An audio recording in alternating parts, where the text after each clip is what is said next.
दोस्तों बहुत ही अमेजिंग न्यूज़ है, बहुत ही एक्साइटिंग न्यूज़ है स्पेशली फॉर इंटरनेशनल एजुकेशन कि ऑस्ट्रेलिया ने कल अपनी ग्रैंड स्ट्रेटजी बनाई है इंटरनेशनल एजुकेशन को लेके अगले 2-3 सालों के लिए कि ऑस्ट्रेलिया में जो 2 मेजर कंट्रीज़ हैं जहाँ से स्टूडेंट्स जाते हैं वो है चाइना एंड इंडिया। उस एशिया में मेन कंट्री आएँगे इंडिया, बांग्लादेश, नेपाल, श्रीलंका और थोड़ा-सा पाकिस्तान। तो इसमें भी अगर आप जो लायंस शेयर बोलोगे वो इंडिया का है। इस पे स्ट्रॉन्ग फोकस रहेगा visa integrity, genuine students and high quality education. आपको इसको सिंपल टर्म्स में बता दूँ कि जिन यूनिवर्सिटी में गवर्नमेंट यूनिवर्सिटी जिन यूनिवर्सिटीज़ ने अपने कैप नंबर्स जो हैं वो अचीव कर लिए थे या ओवर अचीव कर लिए थे तो 2026 में उनको ज़्यादा सीट्स की एलोकेशन होने वाली है। बहुत सारी यूनिवर्सिटीज़ जो हैं वो पाथवे में स्टूडेंट्स रिक्रूट करती हैं जैसे डिप्लोमा लीडिंग टू डिग्री। तो उस केस में टारगेट किया जाएगा उन्हीं को पेनलाइज़ किया जाएगा जो इनजेन्युइन स्टूडेंट्स हैं, जो इनजेन्युइन एजेंट्स हैं।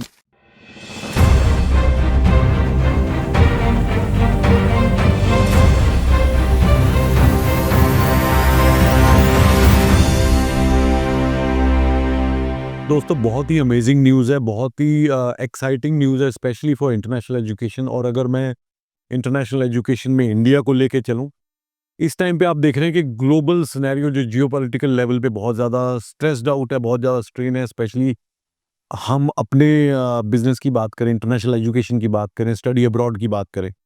बट इस माहौल में एक रे ऑफ होप, एक गोल्डन स्टार जो हमें देखने को मिला वो ये है कि ऑस्ट्रेलिया ने कल अपनी ग्रैंड स्ट्रेटजी बनाई है इंटरनेशनल एजुकेशन को लेके अगले 2-3 सालों के लिए, जिसमें उन्होंने ये बिल्कुल क्लियर कर दिया है कि Australia will be stable, systematic and very optimistic in their approach for recruiting international students from South East Asian countries.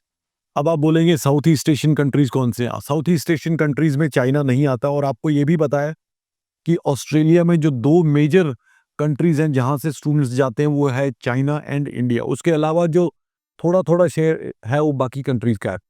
तो अगर मैं साउथ ईस्ट एशिया की बात करूँ तो साउथ ईस्ट एशिया में मेन कंट्री आएँगे इंडिया, बांग्लादेश, नेपाल, श्रीलंका और थोड़ा-सा पाकिस्तान। तो इसमें भी अगर आप जो लायंस शेयर बोलोगे वो इंडिया का है। तो अगले 2026 का जो इन्होंने टारगेट रखा है वो रखा है 2,95,000 international students in 2026 which is a very big number और जो 2025 के टारगेट से भी ज़्यादा है। तो ये एक बहुत ही अमेजिंग न्यूज़ है जो मैं चाहता हूँ कि आप सब शेयर करें और अंडरस्टैंड करें बिकॉज़ ऑस्ट्रेलिया इस टाइम पे is booming like anything. They recruit more and more skilled people. तो उसके लिए उनको क्या चाहिए? What they are doing is they are asking students to come to their country. It is not like anybody and everybody go and study in Australia. No, it has never been like that. Australia में कुछ filters हैं, अगर वो filters को आप clear कर देते हो तो आपको ऑस्ट्रेलिया खुले हाथों से लेता है। आप वहाँ जाते हो, जाके पढ़ाई करते हो, you be a part of their skilled economy, you work there and then later on you if you want and if you meet the requirement you become the resident of Australia also. तो ये एक बहुत ही amazing news. I want that everybody should share this news. आप सभी इस news को ज़रूर शेयर करें। अब मैं कुछ फैक्ट्स एंड फिगर्स पे आता हूँ कि ये जो ग्रैंड स्ट्रेटजी है जिसको हम upcoming years Australia upcoming years strategy जो इन्होंने कल पब्लिश की है, दे have given the number of recruitment for 2026 which is 2,95,000 international students. And this is signaling controlled and sustainable growth plan for Australia's international education sector. तो पहले 2-3 साल से हम देख रहे हैं कि कुछ भी क्लियर नहीं था, कभी ऊपर कभी नीचे। तो अभी now they are very clear what they want to do for another 2-3 years. So they have given the strategy. अब इसमें मेजर फोकस वो कह रहे हैं कि हम रखेंगे साउथ ईस्ट एशियन कंट्रीज का। तो इसमें अगर आप बोलेंगे कि लायंस शेयर वो इंडिया को मिलने वाला अप्रॉक्सीमेटली 80%। इस पे स्ट्रॉन्ग फोकस रहेगा visa integrity, genuine students and high quality education. वो ये भी कह रहे हैं कि जो पब्लिक सेक्टर यूनिवर्सिटीज को कैप्स लास्ट ईयर लगी थी 2025 के लिए, वो कैप्स जो हैं उसमें एडिशनल प्लेसेस उनको मिलेंगे depending upon their contribution to the South East Asia specific strategy. तो इसमें आपको इसको सिंपल टर्म्स में बता दूं कि जिन यूनिवर्सिटी में गवर्नमेंट यूनिवर्सिटी जिन यूनिवर्सिटीज़ ने अपने कैप नंबर्स जो हैं वो अचीव कर लिए थे या ओवर अचीव कर लिए थे तो 2026 में उनको ज़्यादा सीट्स की एलोकेशन होने वाली है। Visa processing priority will be given to strategic cohorts like खैर ये पैसिफिक टाइमरली स्टूडेंट्स और स्कॉलरशिप होल्डर्स हैं तो ये वो हैं जिनको गवर्नमेंट ऑफ ऑस्ट्रेलिया की तरफ से इनविटेशन दिया जाता है, उनको 1 या 2 दिन में भी वीज़ा मिलेगा। बट ये मासेस को जिसे कहते हैं रिफ्लेक्ट नहीं करता। Visa processing priority will be given to state, अच्छा ये तो सेम ही हो गया। 2027 से a new tertiary education commission will regulate growth and vet sector growth will be managed through visa and integrity reforms। यानी कि अभी आपने देखा होगा पिछले काफी सालों से जो वेट सेक्टर है, जिसको वोकेशनल एजुकेशन ट्रेनिंग सेक्टर बोलते हैं, जो सिर्फ डिप्लोमा या एडवांस डिप्लोमा या ग्रेजुएट सर्टिफिकेट करवाते हैं कॉलेजेस, तो वहां पे क्योंकि देयर वाज घोस्ट कॉलेजेस बोला गया, बहुत सारे कॉलेजेस जो पढ़ाते नहीं थे, वीजा फैक्ट्रीज, बहुत सारी चीजें बोली गई, तो उसमें काफी सुधार ला रही है गवर्नमेंट ऑफ ऑस्ट्रेलिया। वो कह रहे हैं कि हम 2026 तक इस सेक्टर को बिल्कुल क्लीन कर देंगे, स्ट्रीमलाइन कर देंगे, और 2027 के लिए we will regulate a number, और उसको इंटीग्रिटी कैसे मेंटेन करनी है वो सारा कुछ हम करेंगे, और वेट सेक्टर में भी हम स्टूडेंट्स को रिक्रूट करेंगे, but that will be post 2027। इसमें पॉजिटिव क्या है इंटरनेशनल स्टूडेंट्स के लिए? Increase in students caps, student के, क्योंकि अगले साल का जो नंबर इन्होंने 2,95,000 लिए, 2,95,000 टारगेट रखा है, so obviously there will be an increase in student caps. एक अलग से मेल आई है जिसमें जितने भी वेट सेक्टर प्रोवाइडर हैं उनकी क्या क्या कैप रहेंगी, वो सारी उन्होंने लिस्ट दी है कि किसको कितनी सीट्स मिल रही हैं। अपॉर्चुनिटी इसमें एक और सबसे बड़ी चीज इन्होंने रखी है कि अगर आप पाथवे सिस्टम के थ्रू अप्लाई करते हैं तो कैप्स के अलावा भी आप ओवर एंड अबव जो कैप्स हैं आप नंबर रिक्रूट कर सकते हैं। सपोज बहुत सारी यूनिवर्सिटीज जो हैं वो पाथवे में स्टूडेंट्स रिक्रूट करती हैं, जैसे डिप्लोमा लीडिंग टू डिग्री, तो उस केस में ये जो कैप्स नंबर्स हैं ये अप्लाई नहीं होंगे, तो उस केस में 2,95,000 से ज्यादा स्टूडेंट्स भी आप रिक्रूट, यानी ये इंस्टीट्यूशन रिक्रूट कर सकती है। सो सपोज एक एक्स यूनिवर्सिटी को कैपिंग दी है कि भाई आप अंडर ग्रेजुएट नंबर में 100 बच्चे रिक्रूट करेंगे, बट अगर उसी अंडर ग्रेजुएट लेवल में बच्चा पाथवे के थ्रू जा रहा है, यानी कि फर्स्ट ईयर वो डिप्लोमा करके सेकंड ईयर में यूनिवर्सिटी में जाएगा, तो 100 का वो 200 भी रिक्रूट कर सकते हैं, उसके ऊपर कोई कैप नहीं है। So this is a very very good opportunity for students going for pathway. तो इसमें उनकी जो प्रोसेसिंग है वो स्लो नहीं होगी।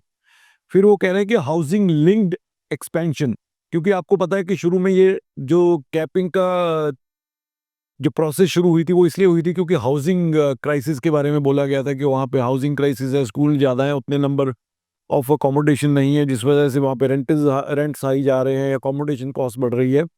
सो there was a talk in the education industry that Australia में हाउसिंग, अगर जिस यूनिवर्सिटी के पास अपने अकोमोडेशन होगी, हॉस्टल वगैरह होगा, तो उनको सीट्स ज़्यादा एलोकेट की जाएंगी। तो ये भी इसमें दिया गया है कि अगर किसी यूनिवर्सिटी के पास या कॉलेज के पास अपनी अकोमोडेशन है तो they will also be allocated more seats. So wet sector stability वही चीज है कि इसको भी कंट्रोल करने की कोशिश की जा रही है। South East Asia open indirect benefit with Australia meaning to deepen ties with South East Asia. Indian students may benefit from more international campus environment and advanced opportunities, clear signal for genuine students कि genuine students आए वहां पे पढ़ें और then they get the skills and then they can even work there. और जो इसका crux है पॉलिसी का वो ये है, the crackdown on visa misuse indirectly protects legitimate Indian students from being penalized due to the action of non-genuine students. So overall जो visa misuse लोग करके जा रहे हैं, और बहुत सारे केसेस में आपने देखा होगा कि इनजेन्युइन स्टूडेंट्स की वजह से कुछ जेन्युइन स्टूडेंट्स को भी कुछ एरिया को ब्लैंकेट बैन कर दिया जाता है। वो चीज़ें अब आने वाले टाइम में इनकी स्ट्रेटजी में है कि नहीं होंगी।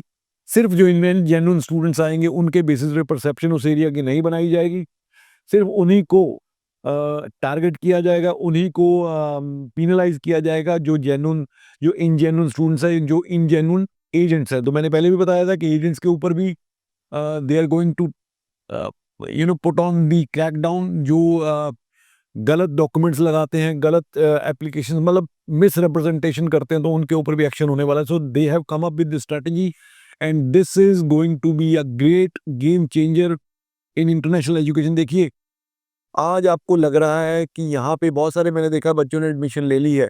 हाँ, अगर आपने टॉप की इंस्टीट्यूट्स में यहाँ पे एडमिशन ली है इंडिया में और अच्छे कोर्सेज में ली है, स्किल बेस्ड प्रोग्राम्स में ली है जिनकी डिमांड है यहाँ पे, देखो एडमिशन लेना is not a big deal. कई बार क्या होता है, we as a parent we procrastinate the important decision. Overall भी होता है कि हमारी लाइफ के बहुत सारे क्रिटिकल डिसीजन होते हैं जब हमें लगता है कि यार हमें कोई ना कोई इस टाइम पे डिसीजन लेना पड़ेगा। मोस्टली जो मेंटालिटी हम लोगों की इंडियंस की है कि लेट्स प्रोक्रास्टिनेट, कोई बात नहीं कल देखेंगे, कोई बात नहीं परसों। तो उसी तरह से international education, although it is a very important and critical decision for every parent for their kids, कि हाँ बच्चे ने +2 कर लिया, अब हमें इसके बारे में सोचना है, इसको कहाँ एडमिशन दिलवानी है। और बहुत देर से लोग इसके बारे में तैयारी भी करते हैं। बट क्या होता है कि इस टाइम पे जो इंटरनेशनल सिनेरियो बना हुआ है, बहुत ज़्यादा जो न्यूज़ आ रही है, ओवरबर्डन न्यूज़ आ रही है, ओवरलोड हो रहा है बंदा, वो सोशल मीडिया से आ रही है। और कहीं न कहीं एक नेगेटिविटी फैलाई जा रही है अबाउट स्टडी अब्रॉड।